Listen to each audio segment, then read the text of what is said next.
recording. Okay, great. And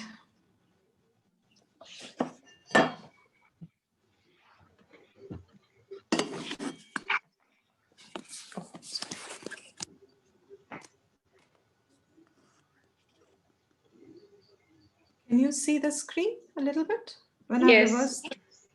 yes, Great. Deepti. Okay, but you won't be able to read it, can you? नहीं दीप्ति जी थोड़ा सा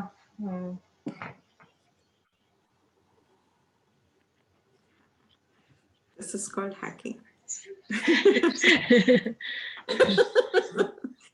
Okay, I will stand. Basically, there won't be much because we were supposed to clarify. So let me just do the chanting today. And there seems to be some real problem with the computer because let me figure it out after the class. Okay, so I'll just quickly chant and everybody can hear. So, yeah, great. Okay. Om Sahana Vavatu Sahanau Bhunaktu Saha Viryankaravavahai Tejasvinavadhitamastu Ma Vidvishavahai. Om Shanti Shanti Shanti. We will skip all of them and come straight to the topic. And I said the topic was going to be Uparama, which we are continuing. And there were two definitions of Uparama. One was from Tattva Bodha, which says Swadharma Anushtanam Eva, following your own duties, general duties and special duties. And the second definition is from Viveka Chudamani. And this particular, we did it in a little bit of a detail, which was Bahya Analambanam Vrittehe Eshaha Uparatihi Uttama. Now, here in this particular definition, the main thing that comes is that our tendency to superimpose is very natural to the mind. The same tendency has been utilized by Shastra. And instead of looking at the world from the standpoint of the personal gains and losses, we start to look at the world from the aspect where we can use the world as much as needed, but more importantly, contact the world for growing independent and mentally. When we say growing independently, we mean mentally independent. Stop depending on the world. So Alambanam was a very specific word where we are looking at objects, all of them as they are in the material world, and purposefully, deliberately, we divinize them. We divinize our contact with the world. We divinize anything that falls in our perception where there especially is a desire behind to enjoy it. So this continues with everything and anything. And since different people will have different objects which they yearn for, we find every object can be divinized. So alambanam means fundamentally your imposition in a way in which you're divinizing the desires. So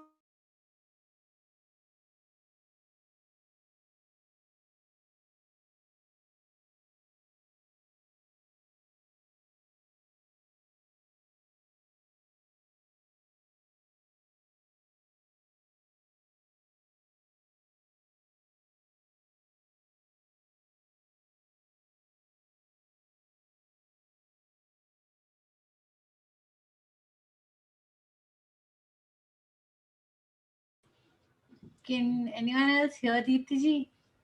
She's stuck. No. Oh, I was gonna write that in the group. She's stuck, I think. Her net's gone. I think there's a lag in the. Oh, disconnected.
This is also fun, Deepti ji. This is also I fun. know.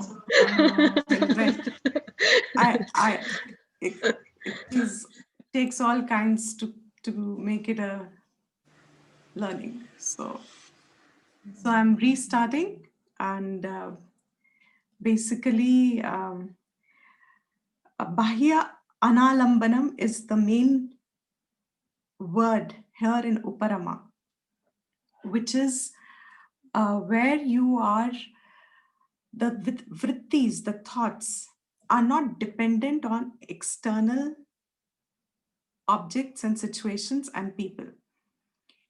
Most of us have this conditional state of happiness. Like, for example, when it's so cold and, there is a certain level of disturbance that comes in the mind, and we'll suddenly be, ooh, no, heater chalao, rajai do, ye do, that kind of a restlessness of the mind emerges. While it is a fact, you still need it, all that is correct. But the idea that I will be miserable without it, the correction is not that you don't need them. The correction is the idea that you will be miserable without it. So I'm repeating myself because Gaurav, have you started recording? I think Megha just said start recording. Yes, Deepti ji, Megha has recorded this. Okay, so I will. Oh, Megha's recording. Okay, so should I restart? Deepti ji, I've been recording and then I paused it and then I restarted recording. So okay, great. ठीक है, excellent. So in Analambanam, the idea is the associated notion that without something or someone or any situation or condition, without it fulfilling the way I want it, I will be miserable. That is the idea. Uparama means your capacity to withdraw that condition from there. So you're not imposing so much dependency on things. So the example I was taking is when it's cold and we just go on and saying, oh, thodi der ke light jati hai ya kuch hota hai, ya, you get anxious, we all do. Everybody does. That's natural. There's nothing wrong with it. But for us to stabilize the mind, for us to manage the mind, the lesser dependencies we have. Dependency, again, I'm being cautious with the word. Dependency does not mean that we don't need the object or we don't have the object. Dependency means the conclusion that if I don't have it, I will be miserable. That conclusion. That means while I will still work on it, while I will still say, okay, it's cold, I need Rajai, I need my heater, I need everything, that's fine, perfectly fine. But for whatever reason, if it goes off, because there are external things, they can change anytime. Our good example is today's class. Internet can go, the app can go, something, anything can happen. We don't know. These are all conditions. And under sudden change of conditions, if you're so dependent on it, the mind does get, to the extent you're dependent, to that an extent, the mind will be ruffled. So these are the two very important definitions which help calm the mind. I'm going to elaborate a little bit on this. But before I do that, last class, Aditi had asked a question that I had taken on verse 34. Sorry, class 34. And if you can see, wonderful. Otherwise, I'll just repeat it. It came at, I think, 1 hour, 5 minutes in the class 34 recording, if you get it, that I had mentioned that 3 levels at which Uparama has been mentioned in Vedanta Shastra or in Shastra. There are ways of explanation. See, these are just definitions. It's a state of your mind. Teachers have tried to explain what that state of mind is with religious practice, self-discipline. There is a certain quality that evolves of the mind. Teachers have only tried to give us the explanations of those qualities. Uparama, Sadhana Chatushtayam, and Uparama being one of them in Sadhana Chatushtayam. Now, I said 3 things I had said over there. The first thing is what we just said. From the definition of Tattva Bodha, the initial stage of learning to keep your mind in equipoise, in a fair amount of balance, neutrality, is to understand that let me keep my attention on what is to be done. If we learn this much also, we realize that a lot of things that we do in life, which are unnecessary, frivolous, and actually a cause of disturbance directly or indirectly, automatically get trimmed away. And this contributes to a lot of mental shanti. Mental shanti being a state of relaxation. Relaxation, it doesn't mean my body is not active, I am not active, or I am not doing something what needs to be done. Relaxation means even while I'm doing, my mind is relaxed. That is the first stage. So one of the ways in which the teacher has explained in Tattva Bodha Shankaracharya has said is Uparama means Swadharma, doing what you're supposed to do, focusing on it, and in time. See, it won't be 1 day, 2 days, 5 days. When you get into the habit of sticking to doing what you have to do, you will realize that not every day is going to be easy to stick to your habits of doing what you must do till it becomes a habit. Every day will bring new challenges. Sometimes it'll be ragat, sometimes it'll be dvesh, sometimes it'll be some other people, sometimes some situation is out of your control, sometimes there's a conflict of 2 things. It's not always very easy to discern what is to be done. Under these circumstances, to the best that I understand and I do what I am supposed to do, in time, my mind will have Uparama. Automatically, the condition of my mind will be called Uparama.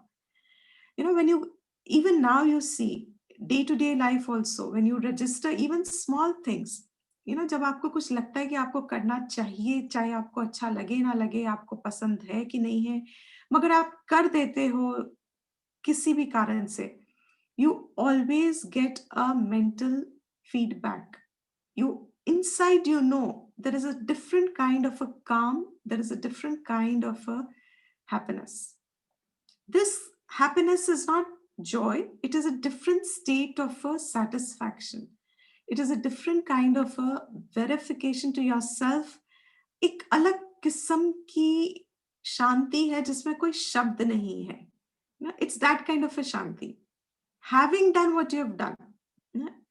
I remember when we were told this discipline, at that time, one of the things that I said to myself was, let the physical body be so tired of doing work that you're supposed to do, and observe the kind of sleep you get after that. And experiment with it. Okay, let me just spend a day doing what I have a raga for, what I have a dvesha for. Let me live a life on day or 2 days on that.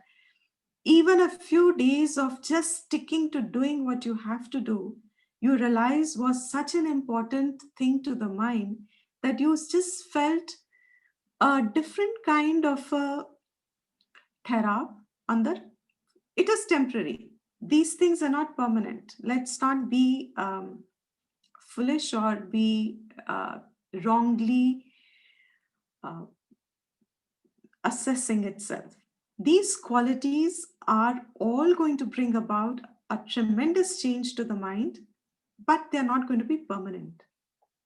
The idea is that there is so much restlessness in the mind. We need to keep it controlled for some time.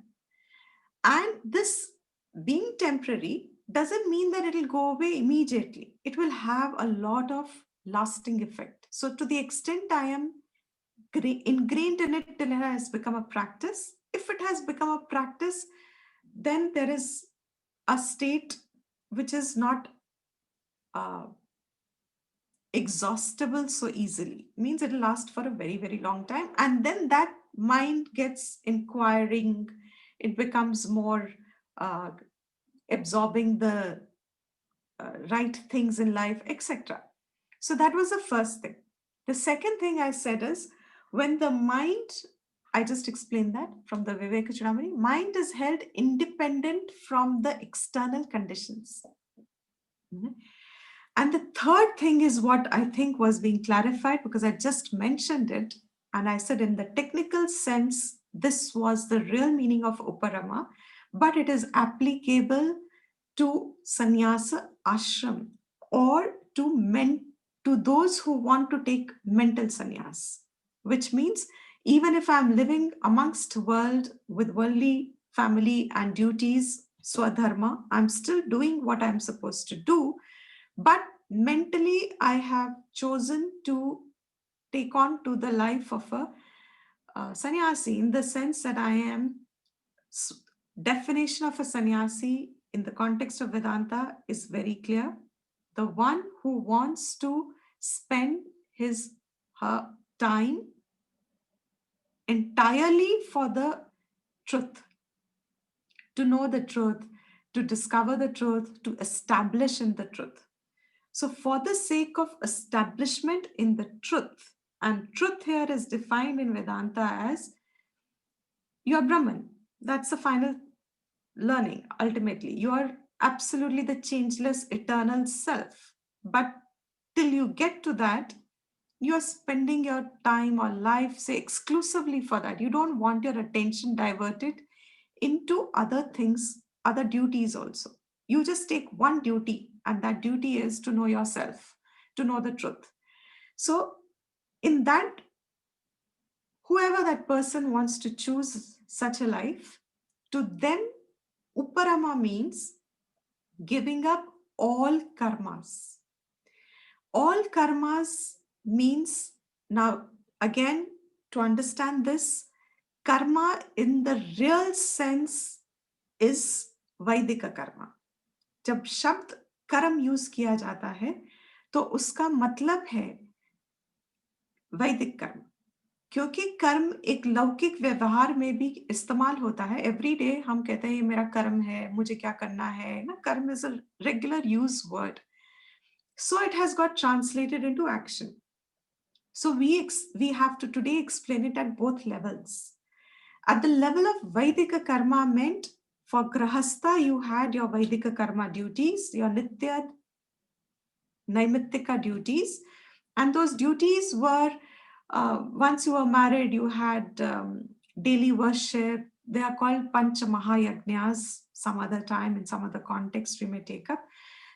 Basically, your capacity to give back, it's based on that, from where all you've taken. Panch Mahayagnyas, for those who have heard, so it's to elders, of human beings, to plants, to animals, to learned people, and to your own self. So 5 kinds of duties, basically. So grahastha meant... Deepti ji, are these the Sorry? rinas? Are these the same thing Also as based the on Rina. rinas that you Yes. have? The rin. Yes, based on Rin only. Because in a grahastha ashram, you can incur these, you take on them, you take from them. Therefore, you're obliged to give back. So rin ek kisam se bola jata hai, just to make us conscious, become aware of what all I need to give back. So in that sense, rin is that, कि तुम पे चढ़ गया. It just, in a liberal sense, it just means अगर आप कर रहे हो जो आपको करना है, तो there is no question of any rin in that sense. But because हम लोग conscious नहीं होते हैं, because we are not aware of, and human being has a tendency to flow away with his desires, so rin कह के तुमको conscious किया जाता है. But actually, Panch Mahayagnya is your duty, rin or no rin. There's no question of it. So it is not कि आपको repay करना है इसलिए आप करिए. आप करिए तो आप पे ऋण चढ़ेगा ही नहीं. So there's no question of ऋण. And as I said before also, in Shastra, in the laws of life, generally speaking, हिसाब एक से एक का नहीं है. कर्म एक से एक का नहीं है. So it's like, because my parents gave me, I have to give back to parents. Oh, great. Okay, fine. Because my parents, so it's not like that. There are certain roles in which if I just keep doing those roles the best, then, but natural, I don't, I'm repaying back. Somebody else will benefit. Who needs it at that time will benefit. And then it's how it sustains itself. So great. Since you're clear, I'll move on. So karmas were meant to be very, very specifically done in the grahasthashram alone. Brahmachari did not have karmas. Vanaprasth did not have karmas. Minimum karmas they had. Vanaprasthi had minimum karmas. But sannyasi was given the license, I will say, that when whoever it be, supposing today I decide, I take the resolve, I take the vow to say ki I am for the rest of my life only committing myself to the knowledge of one's own being. ये कौन है? मैं क्या हूँ? What is this consciousness? What is this truth? What is the truth about life and death? In present times, you are hearing so many of our close ones afflicted or sudden deaths, and it shakes up the system. कि अंदर से तुम अभी रिश्तों में strength gain ही कर रहे हो, आप रिश्तों में डिपेंडेंसी बनाते हो दोस्तों पे, फैमिली पे, and then suddenly that person is out, or you could be out for someone else. Anything happens. So the fact is, we as human beings are not fully cognizant of what is life. What is this? What is my perception? There's so many unknown answers, so many unresolved questions in human mind. Vedanta will address the very fundamental of every life, which is your being. So if anybody has decided, I want to just spend my life to know who I am, अब उसके लिए मुझे क्या करना है? Obviously, starts with the sadhana chatushtayam. You have to get your mind to be of a certain quality so that it has its maturity in it, so that then it has to find a proper teacher, then it has to learn the Shastra, Vedanta here in this context. If they are not very aware of what is the purpose of pursuit of your own truth, you may go into other branches of spirituality, quote unquote, or those who also seem to be answering all that. But this person who has chosen that, by the time sannyas lega wo, in Vedanta we say sannyas wahi le raha hai, true sannyasi in my drishti for sure. A true sannyasi is that who wants to dedicate his life only for Atmavidya. There are many kinds of sannyasis, there's no doubt about it. Many people take it for many reasons. Kuch log sangrah ke liye le lete hain. But here sannyasa means, in Vaidika drishti, sannyasa means you are getting a license to not fall in the realm of cause and effect. Karma is specifically cause and effect. Karoge to milega. जो जैसा करोगे वैसा मिलेगा. As you sow, so you reap. That is karma. So human being has this tendency to conclude that I have to do constantly if I want something. मुझे कुछ करना ही पड़ेगा. Sannyasi is given freedom from it. Means he must have tremendous mental strength to able to, ये अंदर से हम लोगों के अंदर से जो निकलता है कि नहीं अब मुझे ये चाहिए, अब मुझे वो चाहिए, अब मुझे. A true sannyasi, that's why it's a very rare thing. You can change the external clothes, you can change the ashram, but the internal state of your sannyasa is not dependent upon that.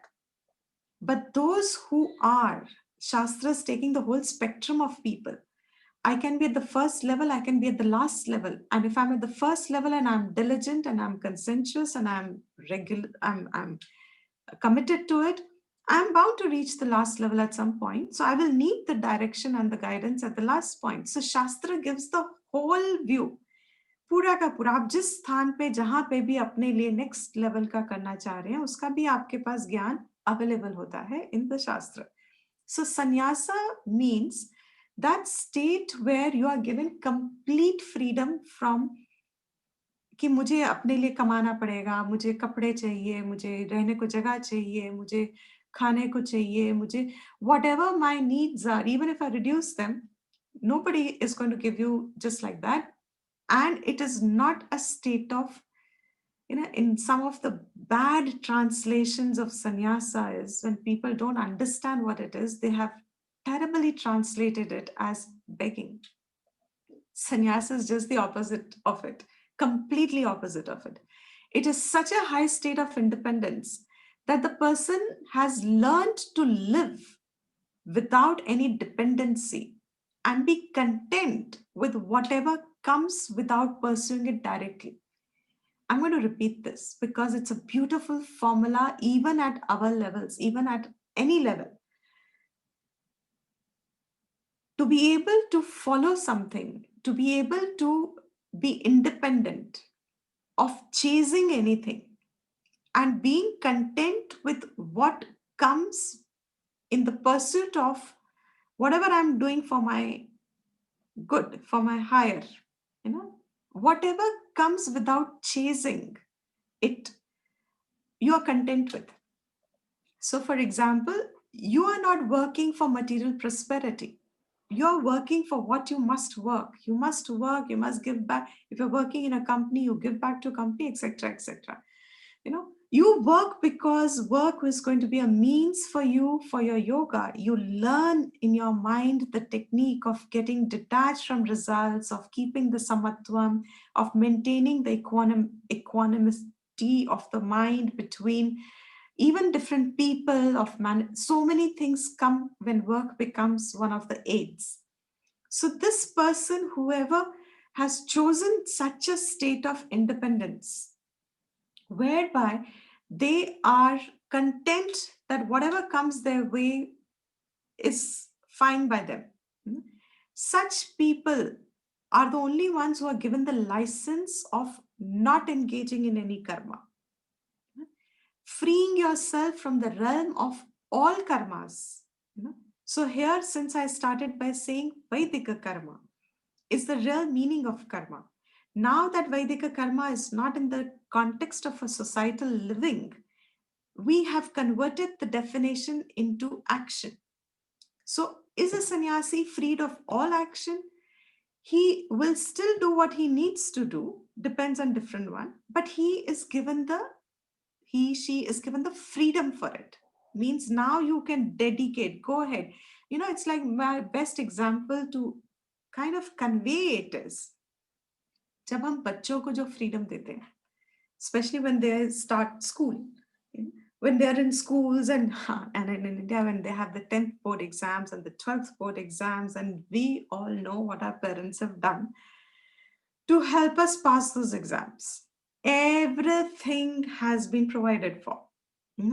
हमें कुछ भी चाहिए ना, we all know, our parents would get up in late night or early morning or wake us up, and very, very for granted we have told her, wake me up at this time, as if they don't need their sleep, but they did. So that kind of that relaxation, that there's somebody there and you just can focus on what you want to focus, that equated on the completely different tangent. Sannyasa means his study is only of the self, of the highest.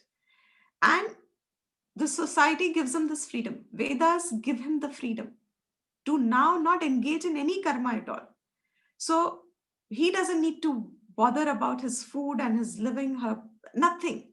Just continues sincerely, with total sincerity in what needs to be known.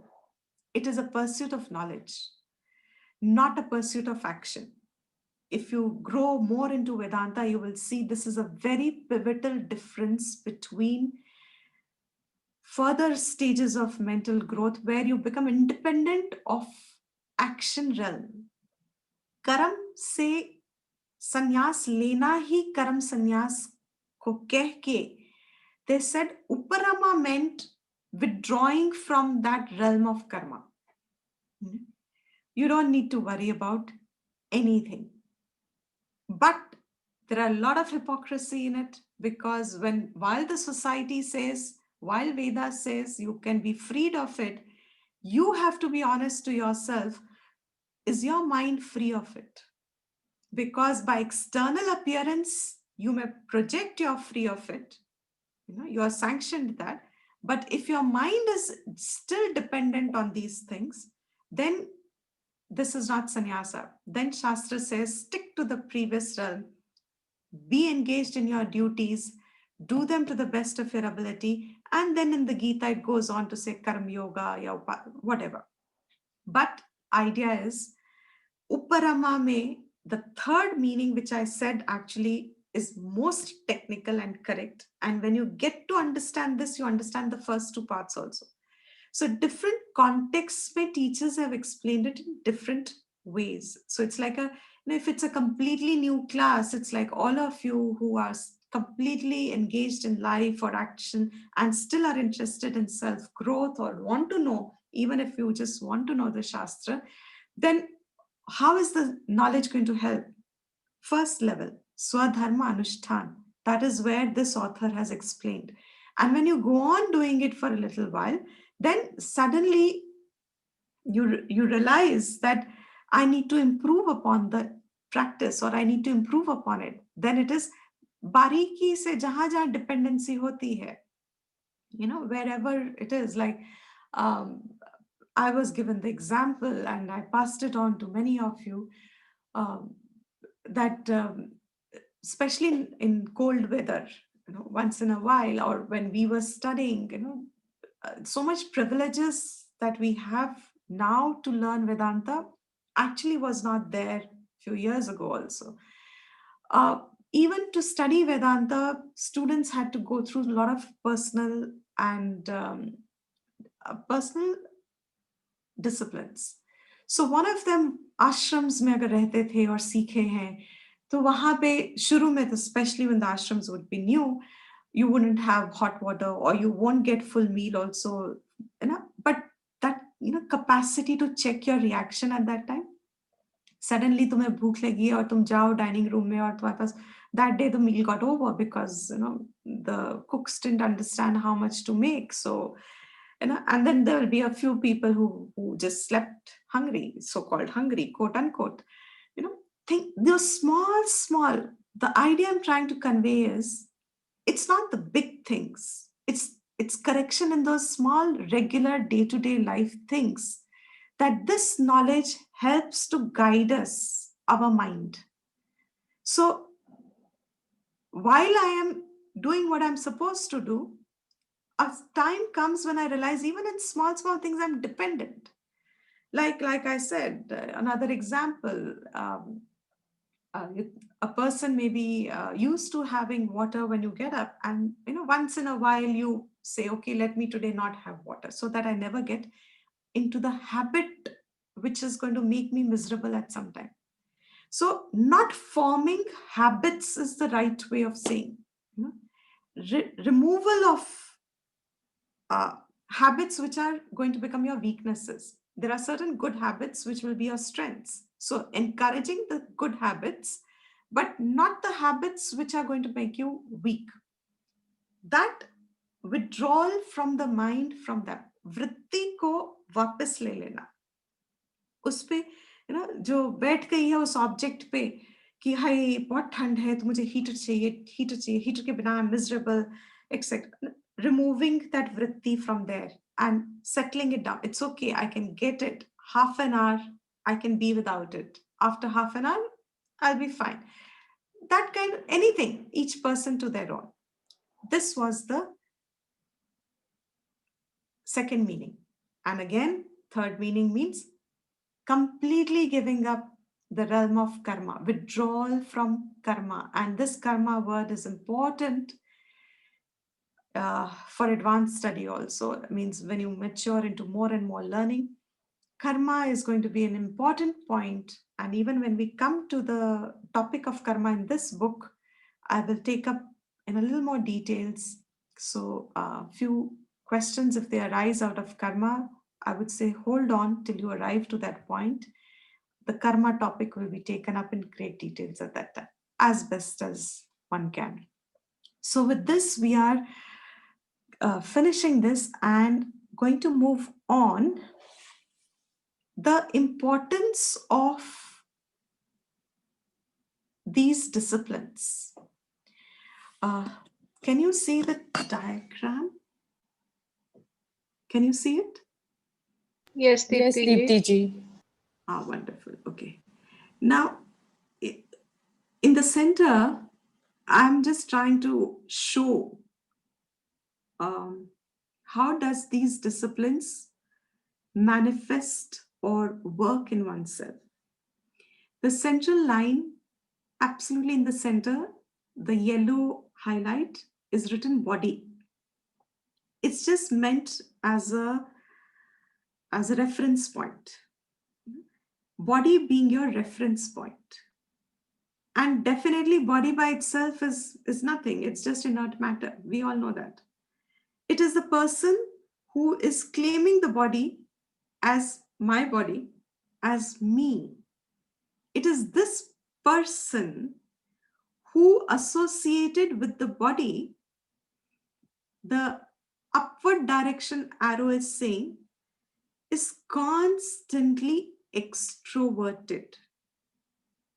Here, extrovert word, don't mistake it to mean social and things like that, which have the connotation.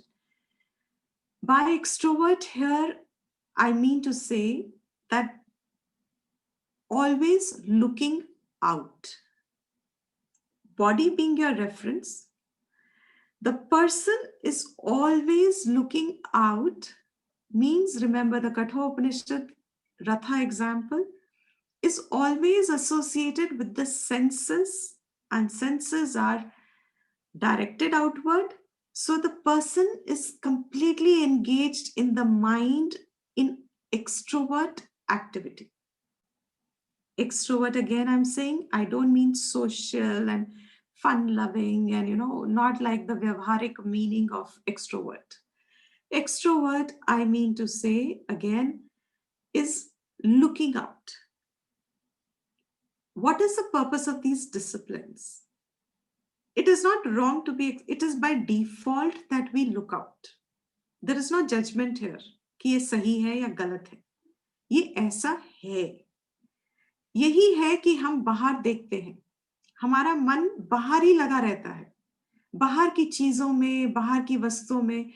Best part is बाहर की चीजों को पकड़ के अंदर बैठा रहता है. This is the right way of saying it. We have held on to things outside. We have held on to objects and beings. That दृष्टिकोण, हमारा दृष्टिकोण बाहर रह के उसको पकड़ के मन बैठा रहता है. The disciplines are, the diagram showing down is actually showing inside. So is introversion. Introversion means nazar ghumana, attention ghumana. The thing I have said here is direction of attention. Retracing your focus back within.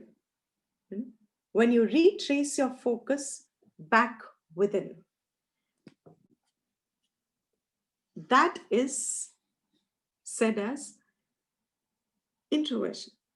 So to what means, what is the source of my mind? What is the source of my thoughts? What is the source of my identity? What is the source of me? What is the source of my perception? There is an Upanishad called Kena Upanishad. In that, one of the verses is, the student wants to know, it is student's question. The student wants to know, what is the eye of the eye? Eye means आँख.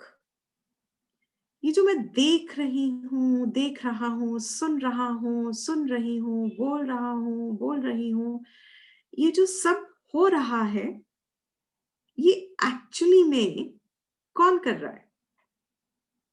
कौन देख रहा है? कौन सुन रहा है? Etc. When your attention moves to things that are the source of your own thoughts, that's called introvert. Focusing inside. That source of all this, finally, Vedanta is saying, is Brahman. That Brahman is Atman. Use any term. That Brahman is Atman. Atman is self. Self is I. Main. I. The nature of I. So here, what is said is, through all these disciplines, through sadhana chatushtayam, what are we doing? We have seen shama, we have seen dama, we have seen uparati, we are seeing uparama, and we have seen to some extent titiksha. Ye sab kya karega? How does it help? That naturally our mind is going out, and in some way I need to know, is this going to be fulfilling for me? Will it satiate me? If I continue living life spending outside means, again, reference of the body centered outside, and outside is only objects and beings, people and objects. उनके साथ जुड़ के मन जुड़ा रहता है, और जब वो नहीं भी होते तो क्योंकि वो जुड़ चुका है, वो मन में चलता रहता है. It's on and on. The purpose of these disciplines is to gain freedom from this extroversion. This is what I'm specific to mean extroversion. Freedom from that means now my mind has some leisure, relaxation, space, khalipan. It's a joyful state. आनंद में है, अपने आप से आनंद में है. जब वो अपने आप से आनंद में है, तो वो आप प्रश्न अंदर के पूछ सकता है. क्या प्रश्न पूछेगा? ये मैं देख, I keep saying I'm seeing, I'm seeing, I'm seeing. Who's seeing? Is the eye? आंख देख रही है, मन देख रहा है, क्या देख रहा है? And these questions that are based from the inside, they are not going to have answers from outside. In the sense, they are not going to be one of the first initial introductory classes. The answers to these questions are not going to be based on sense verification. Science इसको reveal नहीं कर सकेगा, क्योंकि science in the sense of scientific matter, when it's inquiring matter, that's what I mean by science. It cannot make you know who you are. So these disciplines की value है. The more I understand the value of these, the more I find I am naturally drawn to them. I don't have to work very hard. I don't have to push myself. If we are pushing ourselves to be with these values, then there will be a time I'll get fed up, because everybody understands, you can't just push yourself to do something beyond a point. Thoda time ke liye acha lagta hai, then it falls off, or you just get frustrated or something. But when I see the inherent value in these, क्यों ये इतने, इनका purpose क्या है, या इनका लाभ क्या है, या इनका एंड पॉइंट क्या है, what is the end point of these values? That is what you understand. The mind, with the help of these disciplines, becomes introvert. Means it can, Upparama is one of the ways in which that introversion is pointed at. बैठा है अपने आप के साथ. There are some people, not many I would say, but there are some people जो अपने आप के साथ खुश रहते हैं. अब, in fact, they are happy with their own company. Their own company is good enough for them. Why? Because there is so much happening inside.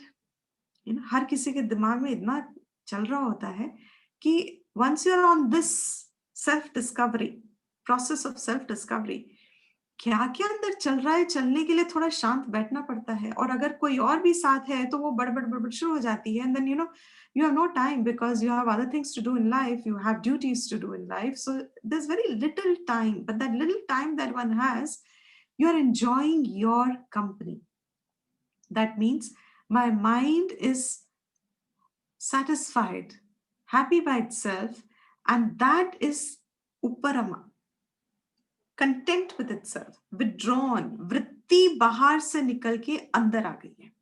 Means बैठी है, अंदर आई है, क्या है? बैठी है. अंदर तो अब आनी तब बनेगी जब वेदांता का श्रवणम वृत्ति बनाएगा. New thoughts are formed. So idea is that we get grounded in them as best. There's no absolute figure to it. There's no perfection in it. Because if we start wanting perfection here, we are again getting caught up in another folly. No perfection to it. But my willful, deliberate control on your mind, that much practice. That was Upparama. And just a few more minutes, because we'd already started Titiksha. So we will just cover it up a little bit, since our class was a bit late. What is Titiksha? This author has said Titiksha is Shitoshna Sukha Dukkhadi Sahishnutva. Okay, let me do it. Shitoshna Sukha Dukkhadi Sahishnutva. Your capacity to bear, to forbear, endure. Pairs of opposites which make the world experience, which make the experience in the world, which is the experience called the world. Pairs of opposites alone define experience. VC is Viveka Chudamani and TB was Tattva Bodha. The two texts that have these definitions that we are taking up. There is another text that takes up, but I'm not taking those definitions. These two texts, TB and VC. VC is Viveka Chudamani text and TB is Tattva Bodha.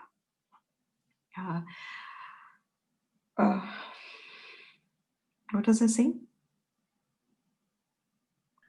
Titiksha, being free from like not taking too much, like, being able to bear the cold and the heat.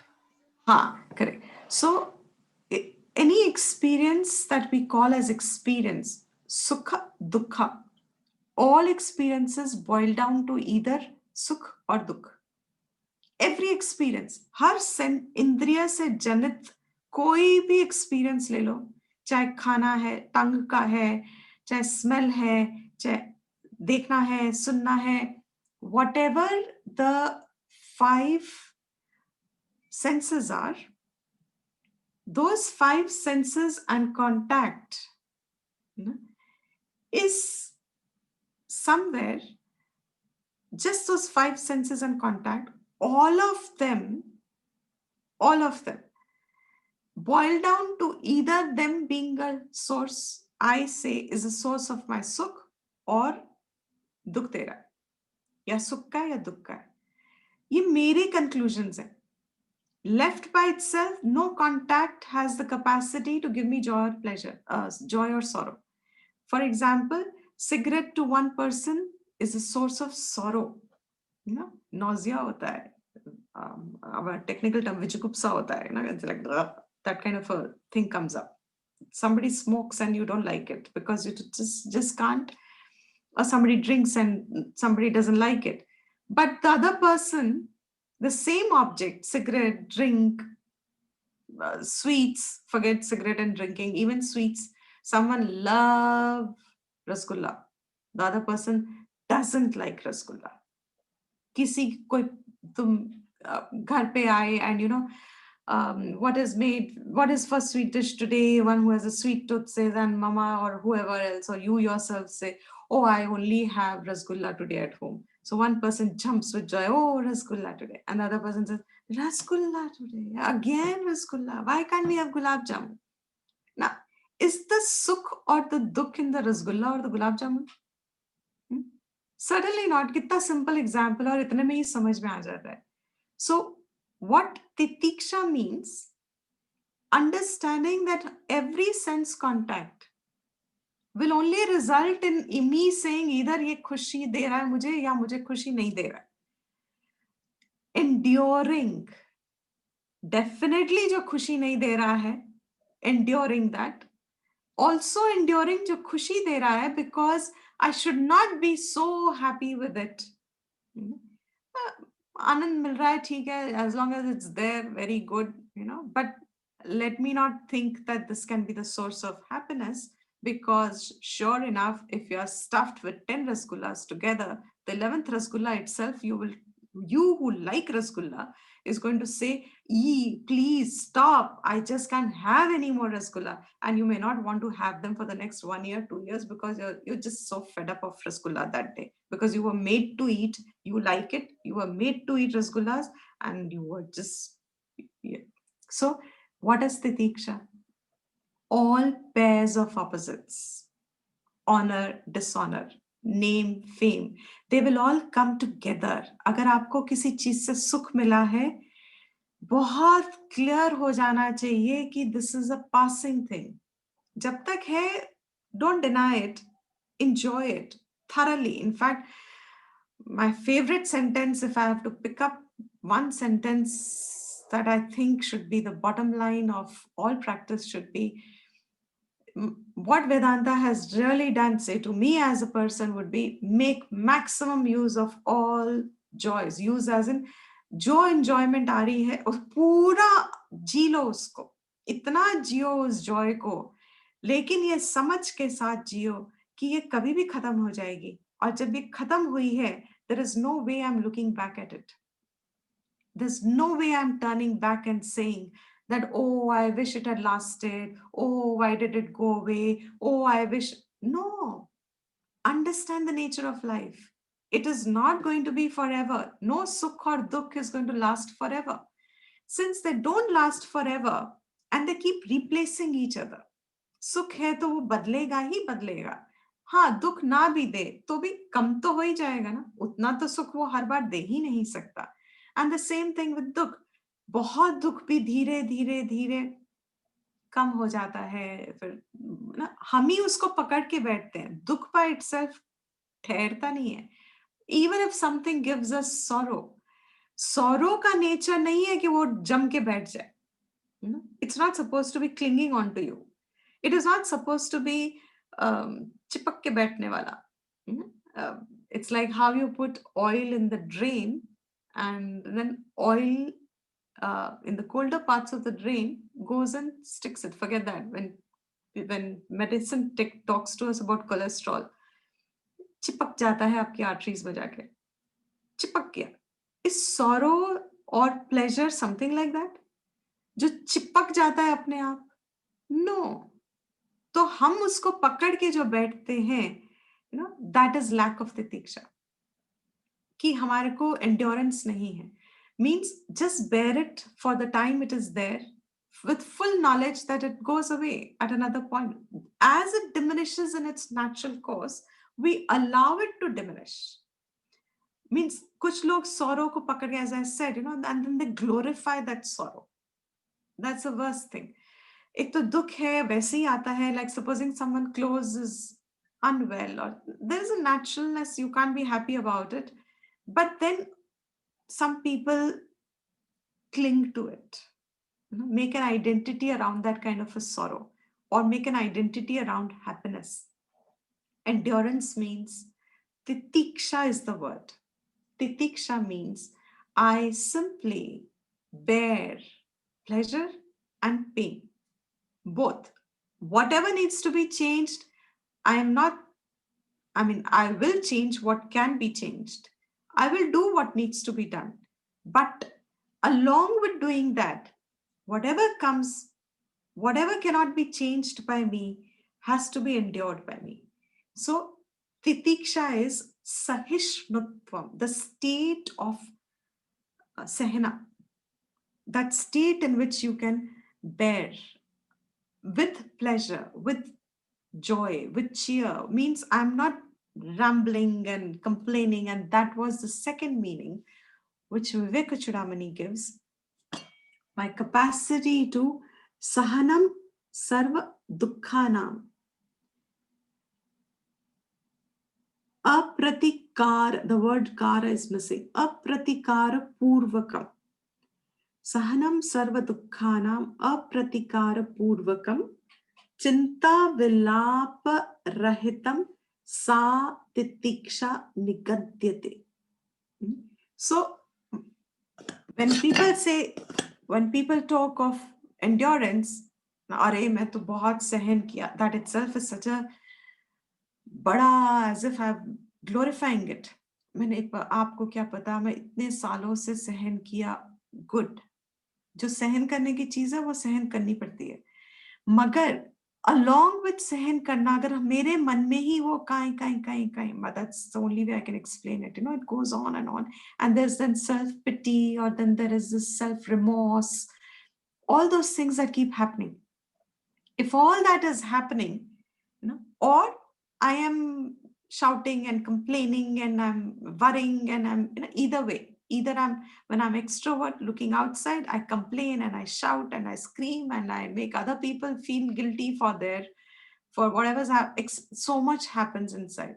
Or when I'm withdrawn within myself, I keep blaming myself, I keep anything, whatever. Without all of that, simply bear, patiently, let it go when it has to go. Don't put in the effort to make it better, or don't put in the effort to eradicate it. Make it better is only if you can, whatever you can. These are very flexible things. There are certain things that just are out of our control. And if they are the source of our sorrow, certainly putting it up. If that is a source of our pleasure which hardly anybody recognizes. When good things happen to us, we just think ye to hamara hak hai. It is only when something wrong happens to us that we start feeling कि मेरे साथ क्यों हुआ. But even in good things, आपका हक तो कुछ भी नहीं है. अगर अच्छी चीजें भी हो रही हैं आपके जीवन में, know fully well that is also momentary, temporary. As long as it is there, and temporary doesn't mean 2 din, 5 din. It can last my lifetime also, doesn't mean, but despite it, it cannot be something which is permanent, even if it's lasting my lifetime. So with this kind of a understanding, with this kind of a appreciation of things and events of life or situations in life, I just put up what needs to be put up without making too much halla gulla over it, halla bol kind of a thing over it. So the next one is Shraddha. Before I take up Shraddha, this is a very beautiful image I saw on internet yesterday or day before only. I hope I can share the screen tomorrow. It's a nice one, those who have seen it. On the left side is Sanskrit shlok, and on the right side is English translation. And what is a Sanskrit shlok? It's actually a horse appearance, but by the time you're translating it, ek tang tuti hai, and then your representation of it is this. Yeah, I will. It's just that I have a little doubt if my thing will work. I don't know how to figure it out. So let me see. But I just want to leave you with this here, and definitely want to restart Shraddha tomorrow, because Shraddha is going to be a word which has no translation. So understanding that there are certain words in our vocabulary, by the time you translate them, you almost many people have given it a totally different meaning. So understanding Shraddha with the help of English, which will be translated as trust and belief and faith, is the most common translation. But Shraddha ki trishi. What is Shraddha? So tomorrow I am keeping the fingers crossed that something will be worked out. Let's see. And with this, I'm going to end here. Remember this point only over here. We are ending at translation most often may not be very accurate. So certain things like uparama, all these shama, dama have compromised meanings. Means in the sense of understanding if you go by translation. We take the help of translation to get to the meaning of what it is. Shraddha is much more than faith, is much more than trust, belief. Put all of them together will probably be Shraddha. So what is Shraddha is what we will take up tomorrow. And I think we'll conclude over here. We've managed our full class. And Gigi, I had a question, but should I ask after we conclude? yeah, we'll do it after. Yeah, let's just stop this so that they can stop the recording also. I'll just chant the Shanti mantra. Om Sarve Bhavantu Sukhinaha Sarve Santu Niramayaha Sarve Bhadrani Pashyantu Ma Kaschit Dukha Bhag Bhave. Yes.